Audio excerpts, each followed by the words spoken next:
Hi, I'm Erica Robinson. Welcome back to the Sunday edition of In the Company of Cards.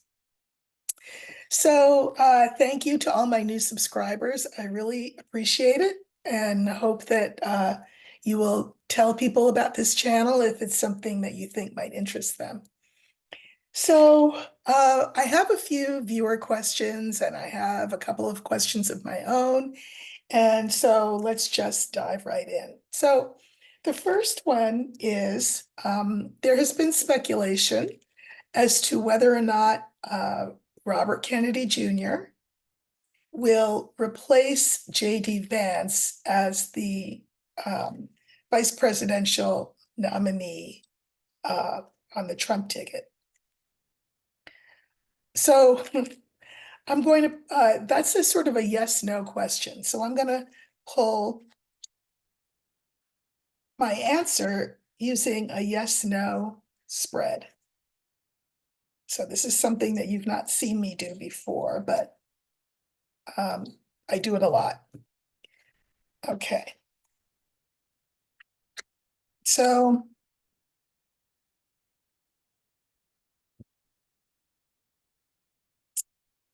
interesting. So I'm just going to say some things that may not make sense to most of you, but sort of to get me into the groove of what the answer is. So we have the fox in the house of the key. We have the coffin in the house of the tree. And we have the heart in the house of the sun. And the fox is mirrored by the sun. What the heck does that mean? All right. I think that the answer, let me just say, in my opinion, is no. He will not replace Vance. I think that Trump is quite the operator. RFK is kind of a wannabe operator. And I think it takes a fox to outfox a wannabe fox. So with the fox card in the house of the key, I think that Trump has got RFK's number. As I mentioned in my last video, RFK went shopping for a cabinet position. He went to Harris, he went to Trump. Harris said no, Trump said yes. So he's an opportunist. And again, Trump recognizes an opportunist when he sees one, but one is wilier than the other. And let me just say up front, of the two, Trump would be the wilier one. Now, coffin in the house of the tree. Of course, part of the, well, if not 90% of the appeal of an RFK is that his name is Robert Kennedy Jr. So that's the appeal. But he is not part of his father's legacy, not really. He's kind of buried it in his own mess, between the brain-eating worm and the cocaine, entertainment purposes only, ingestion, and the weird stance on things like vaccines and environment and things like that. He is not his father's son. Let me just say that, even though he carries his father's name. The mystique around that name will be less appealing to Republicans and even Trump people than it would be to Democrats, because the Kennedy name is a Democratic name, but all the Democrats know that he is anathema to his family, that they do not support him in any way, shape, or form. So I don't think that the name will lend him the cachet that he thinks it will, as he makes his argument for why maybe he should be put at the as second on the ticket to Vance. I just everybody's delusional here that that Kennedy name is not going to be the draw that it would be if his politics were, normal. Now we have the heart and we have the sun. I mean, I'm sure Trump is just as glad to have his endorsement. I mean, he knows RFK is a crackpot, but can it hurt to have a Kennedy name in your sphere? Not on your ticket, but in your sphere, sure. But with the fox mirroring the sun, Trump knows who RFK is, and um, he's not gonna tie his kite to that tin can. Bad enough that he's got Vance. He's not gonna swap Vance out for RFK. That's not gonna happen because Trump sees very clearly who RFK is, which is a crazy opportunist. All right, so that's that question. All right. Um, here's another uh election-y type question.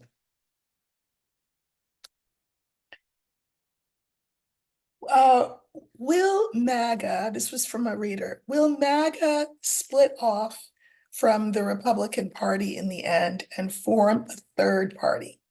Now, before I ask the cards, I just want to say, I mean, MAGA is the Republican Party. Anyone who's not MAGA has been driven from the party. So I feel like the question is not so much, will MAGA form a third party? It's the question is more, will those people who used to be Republicans, traditional Republicans, will they form a third party? So what I'm going to do is I'm going to pull 6 cards again, but this time I'm just going to look at each option. So the first 3 cards that I pull will be for MAGA forming a third party. Will MAGA form a third party? And the second 3 cards will be the other option. Will erstwhile Republicans be the ones in the end who form a third party? Okay.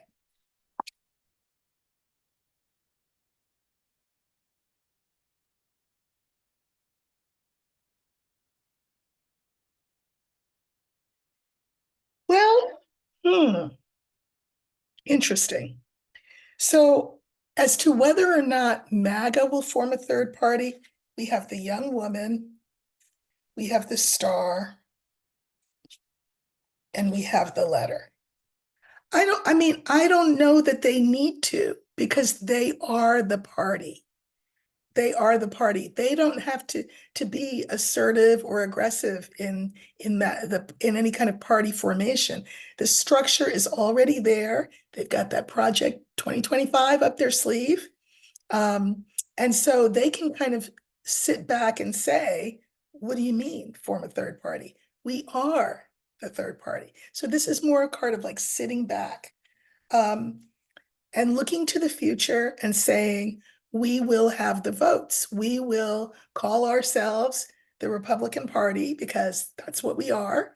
And we may have new people at the head because, 45 can only last so long. But we have the votes, we have the following, we have the people. Now, as to whether erstwhile Republicans will rise up in opposition to MAGA and form a third party, we have the rider, we have the garden, and we have the cross. And I'm going to say, not in the foreseeable future. Not in the foreseeable future. Why? Well, the rider is a message. So then I say, okay, well, what's the message? Well, this is the public. And in the eyes of the public, that old Republican mantle has been torn to shreds. It doesn't exist. I mean, if it did, where are they? Like, where are the Bushes? Where's Romney? Where's Liz Cheney? We saw Adam Kinzinger at the Democratic convention, and we saw a bunch of other Republicans at the convention. They were clear that they were Republicans, but did not agree with MAGA. But I think there's got to be a lot of work done before this cross can be overcome. So do I see them forming a third party in the foreseeable future? Well, we already know, not before the election, obviously, but in the next, I don't know, year or two after the election, I don't think so. I mean, because who would be in it, right? You're either MAGA or you're not MAGA. And if you're not MAGA, it looks like you're a Democrat. And if you don't want to be called a Democrat and you want to be called a Republican still, but you don't agree with the MAGA agenda, who's going to vote for you? Just asking for a friend. Who's going to vote for you? So I don't think so. I think if anything, um, the MAGA people will stay Republicans, and everybody else who used to be Republican will just sit back in shock and horror and have existential crises and not know who they are, what they want, or how to reformulate themselves into something that is, the opposite of this. This just feels dead in the water. So I don't think so. All right.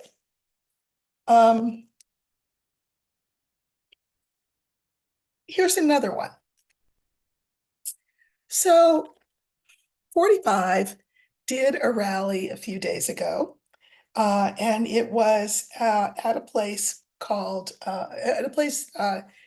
Howell, Michigan, which is a suburb, I guess, outside of Detroit, Michigan. It is a pretty working class area. Most people, I looked it up on Wikipedia, most people rent instead of own, which can speak to socioeconomic status. But they have a big claim to fame. Well, aside from the fact that it's 90.44% white. Their Black population is like maybe it's like not point, but maybe 1%. Everybody else is other. So this is a white community, suburb of Detroit. And its claim to fame is that it is known nationally as kind of a KKK hub.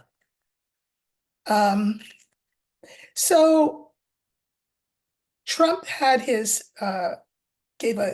called it a press conference, but kind of it really wasn't. We'll call it a speech, rally, whatever.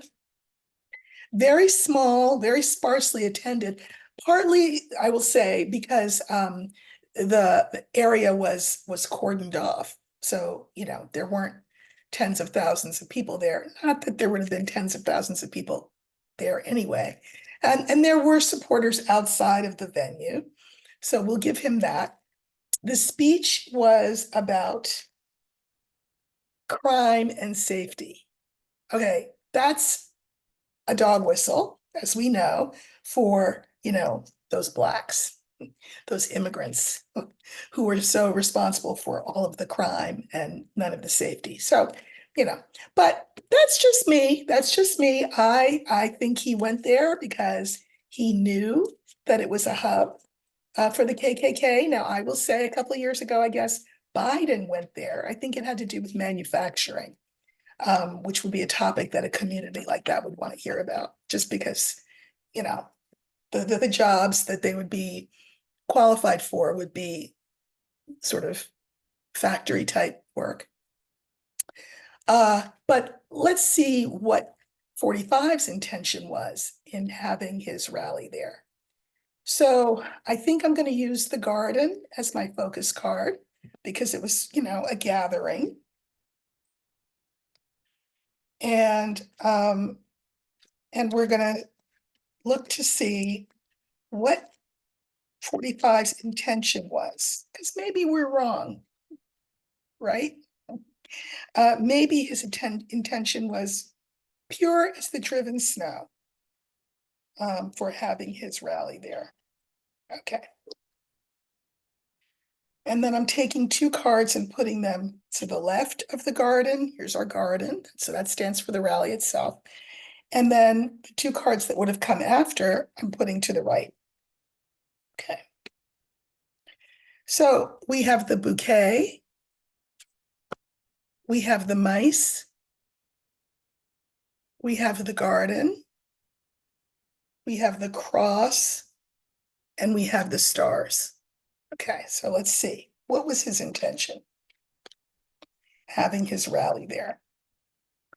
Well, first off, the bouquet. He knew that he would be well received by this friendly crowd. You know, KKK and 45 go together like I'm making tomato soup, like tomato soup and grilled cheese, just saying. So he knew he would be well received. I can mirror it with the last card, which is the star. These people, this constituency, these are his people. These are the kind of people who will be the foot soldiers to implement Project 2025. Just saying. Now, we have the mice. Now, the mice is the card for anxiety, worry, stress. I suspect that, Trump would want to go to a place that would be friendly to him because the chances of somebody trying to, you know, unalive him or shoot past his ear um, would be, he thinks, diminished. Uh, but we can mirror that card with the cross. I think he is willing to, I think there's a sacrifice here. And the sacrifice is he's giving up the idea that anyone might think he is a benign character. He's putting it all out there. He's hanging himself out there and saying, yeah, I'm not benign. I am with the KKK. Whatever message you take from my being here, yeah, that's the message you should take from my being here. And it was to create anxiety and worry and fear in people who said to themselves, wait, what? He's going where? Who's over there? It was meant to intimidate people of color, people of goodwill, Democrats. He's just saying, this is me. This is who I am. So it absolutely was intentional. If I were to draw a clarifier on that cross and a clarifier on that star, let me talk about that. So the clarifier for the cross is the older man.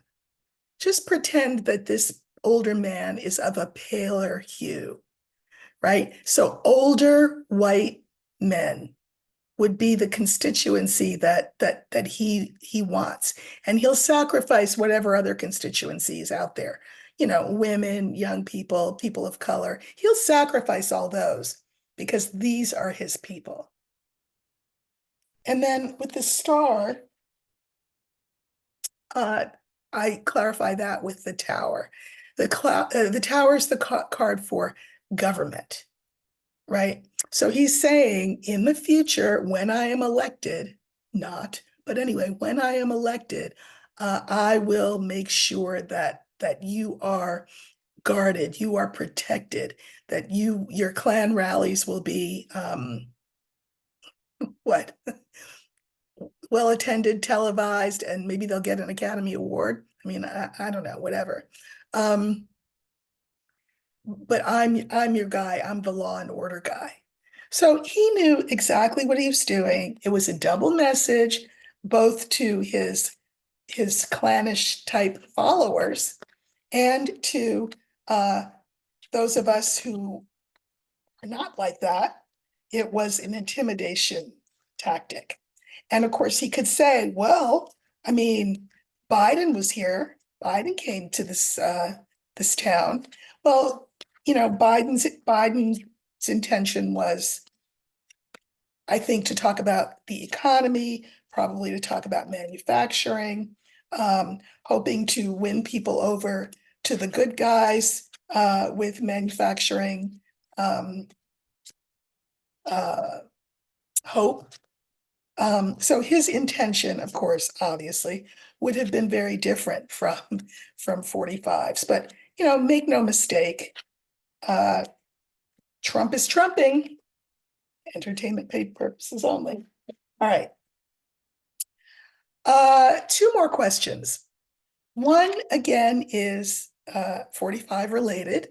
There is talk that there will be soon an intervention with 45. Now, what do I mean by that? Well, we know that he has been of late what he has called other people at his rallies. He has seemed low energy.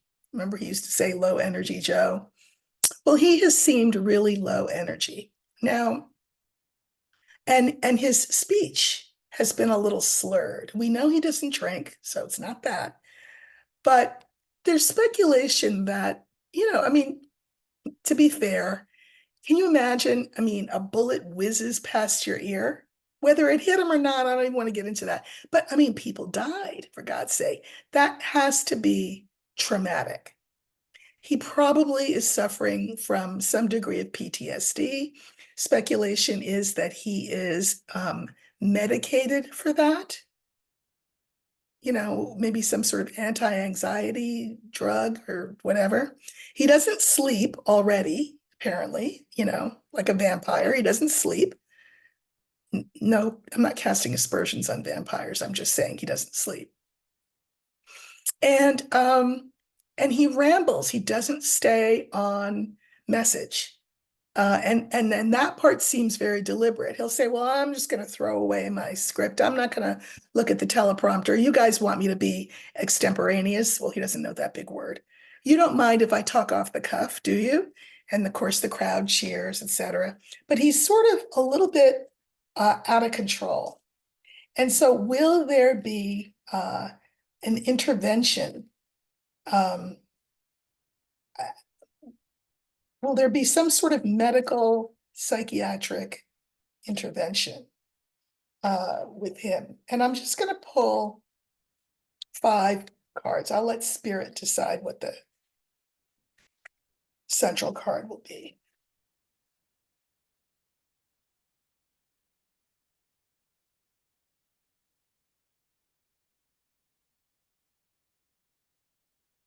And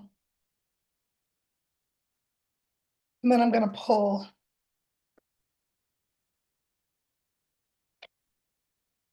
clarifier. Okay. So we have the son, we have the child. Those are the first 2. I'm always very interested in what that center 3rd card will be. Here again, it's the Tower. And then we have the book, and we have the young man. So let's see what that might mean. And I pulled some clarifiers on the book. We'll get to those in a second.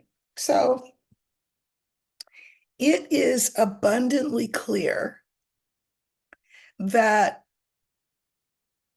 45 is acting in a sort of a diminished way, right? I mean, if you compare the 45 of today to the Trump of the 80s, he's a different guy. And that's normal. That's to be expected. That's to be understood. But the child card implies a regression, a sort of, a kind of a immaturity, a childishness. And when we think of this in terms of mental health, you know, are we talking dementia? Because it's a regression of some kind. Now, the Republican powers that be, that's this card here, and it's the card in the middle. They would, of course, be the ones that would initiate any kind of intervention. Certainly wouldn't be his kids because they don't care as long as daddy's paying the bills, entertainment purposes only. But this is the party bigwigs, the 2025 masterminds who are saying, this guy, I don't know, he's not going according to the plan. Now, what's interesting is that the next card is the book.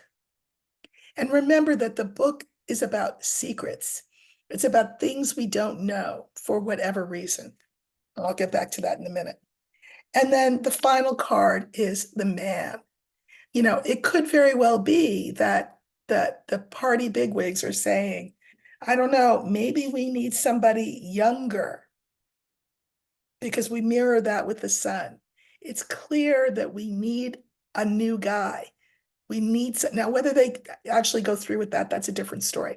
But if nothing else, it's wishful thinking. We wish we had a different guy because this guy's shelf life is expired. Entertainment purposes only. Now, this, this diminishment that he's experiencing of his mental faculties. The book, remember, this is about things we don't know. I suspect that if there is some sort of psychiatric intervention, we will not know about it. We won't hear about it. And I pulled a couple of clarifiers on it. We have the book clarified by the letter and clarified by the mountain. I suspect there, in fact, will be this examination or whatever you want to call it done. It's intervention that forces him to have some sort of examination. I don't think it will be that dog, cat, book, TV test. I think it'll be more comprehensive. And then I also think a diagnosis will be arrived at because the letter stands for diagnosis.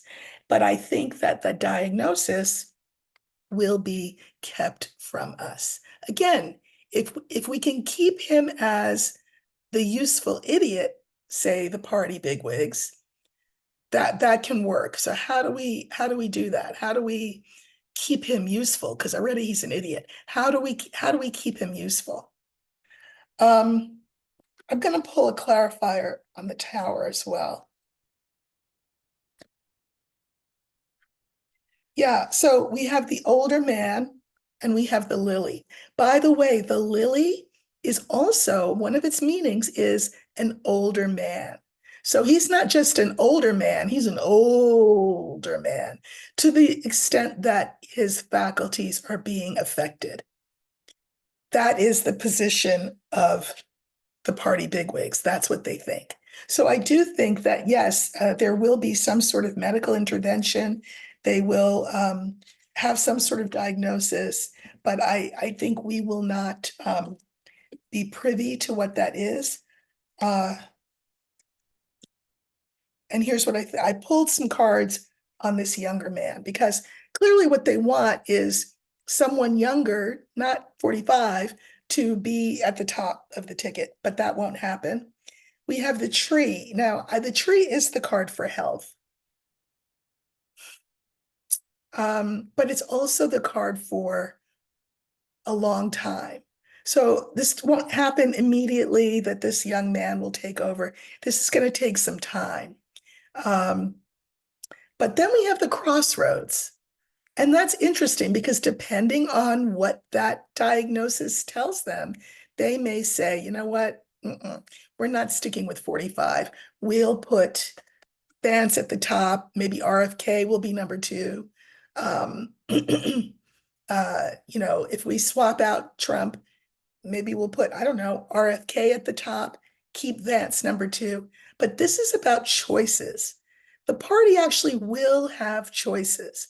Now, they won't come out and say, oh, and it's because we did this intervention and forced 45 to have this exam and found out that he has dementia and that he's a mess and that he's one step from the, insane asylum. They're not going to say that. but something will happen. There'll be some explanation for it. But it will not be the real explanation because that will be kept from us. But I'm going to say what I've said before, and I'm not the only one who says this. Do not be surprised if the ticket as it stands is not the ticket that people end up having on the ballot in the end, meaning in November. I still am not sure that 45 will be anywhere on the ticket. And that could happen for any number of reasons, but I do think there's enough concern among the party powerful that they're going to want to get to the bottom of what's wrong with him and may seek to swap him out. Okay. This is the final question, and it's about two people. So the question was from a viewer, and it was about Musk and Putin.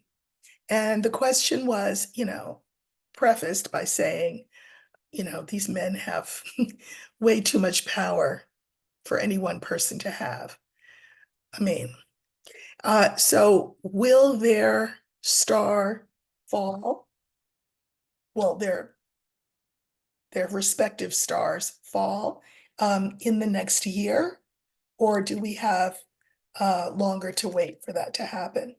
So I think what I'm going to do is pull 5 cards. These are very different people on for each guy and see what I get. So this will be Musk.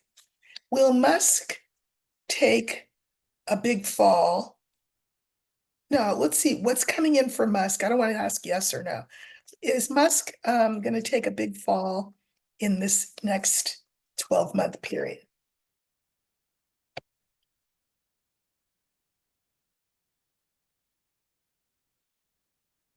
So we have the cross, we have the ring, we have birds, we have the letter, and we have the mountain. So let me put them back down and just say that what I think when it comes to Musk, he's a powerful guy. I mean, we count on him for our wars, for God's sake. We count on him to rescue those people in space that went up there with Boeing. Big mistake, but anyway, we count on that guy for way too much. And it's causing us a lot of pain. A lot of pain. I think that he will continue to do what he does, which is to have a monopoly on everything and call all the shots and own all the stuff. I think there will be a lot of talk about him, though, because that much power in a single person's hands is not good. But I think doing anything about it, like, I don't know, passing a law that says he can't monopolize XYZ area, because he's got monopolies in a few areas. I think any kind of legislation like that for the next year won't go forward. So we are stuck with Musk and his monopoly for a while, certainly through this next year. Okay. Now, Putin is another interesting character. And remember that he is waging a war that has proved to be incredibly expensive and costly, both in terms of life and treasure. There is talk of NATO going into Russia, which would be a considerable problem for him. He's already considered a war criminal. So what will be Putin's fate, or what will be going on for him in the next 12 months? And I'm going to do the same thing I did before. I'm just going to let the universe select the focus card.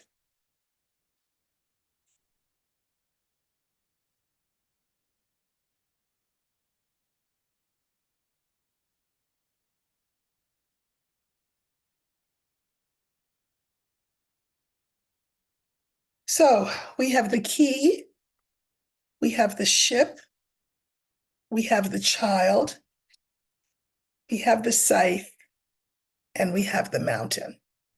Okay, what could those mean? Well,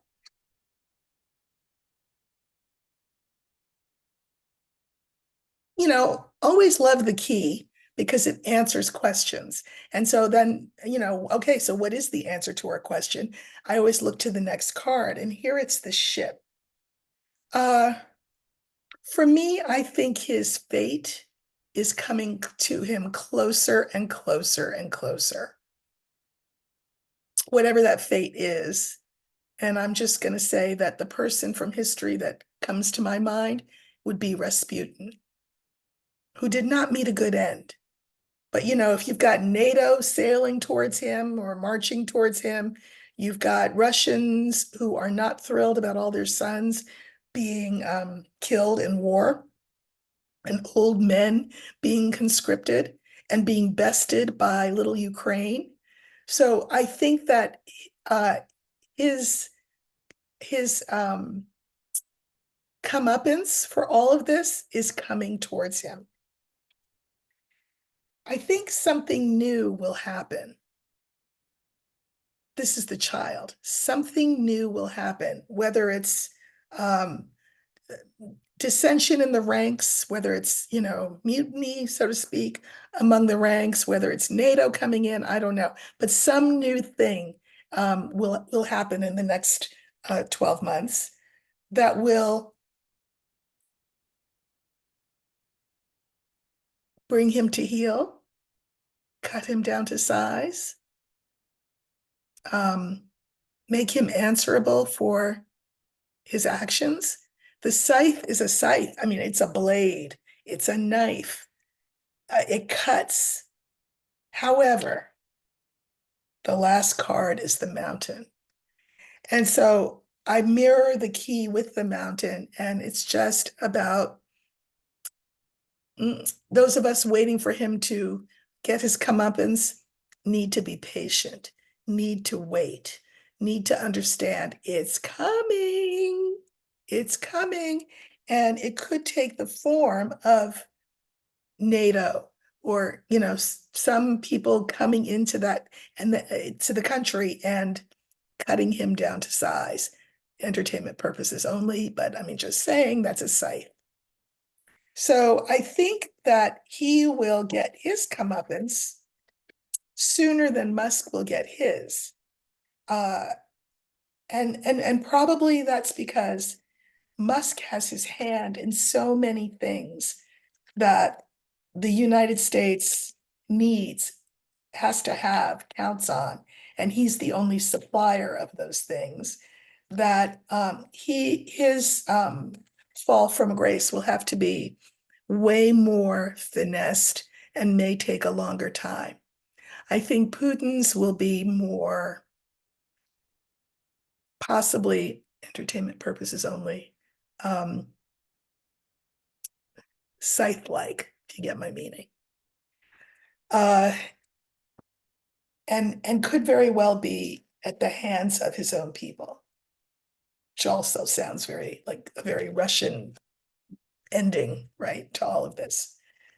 So those are the questions that I wanted to look at. I had someone send me a message on Instagram, and I thought it was an interesting, thoughtful message. And she said that she considered herself a beginner at Lenormand and thought she knew what she was doing, but then she'd been watching these videos and now she's thinking, well, I don't know. Do I know what I'm doing? And she gave us the example, the way that I have in various readings interpreted the sun card. On the one hand, the sun is the best card in the deck, they say. Look at those beautiful sunflowers. I mean, what's not to like about the sun? But as she noted, occasionally I will interpret the sun to be more of a searchlight, more of something that shines light on something. And the something that it shines light on may not be the greatest thing in the world. So her question was, how do you know when it means this and how do you know when it means that?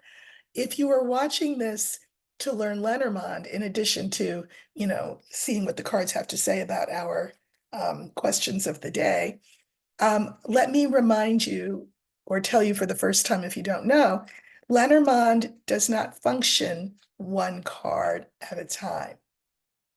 Each card has multiple meanings. The only way that you can know what a card means is when you attach it to other cards, right? It's like any noun, any word. It means what it means, okay. But when you attach other words to it, it brings that original word to life in a clearer, more focused way. So look at the cards around the card that you're curious about that puzzles you. They will always give you the answer as to whether we're talking about, if in the case of the sun, a searchlight, or whether we're talking about summer, or whether we're talking about happiness and joy. The other cards will always tell you which is which. So thank you very much. Please keep your questions coming. I'm enjoying doing this. Again, if you prefer to see this in written form, I do answer other questions over on Substack. I do that about once a week, so I'd love you to go there and subscribe. It's free, as is subscribing here. If you like this video, please hit the like button, and I'll see you during the week. Take care.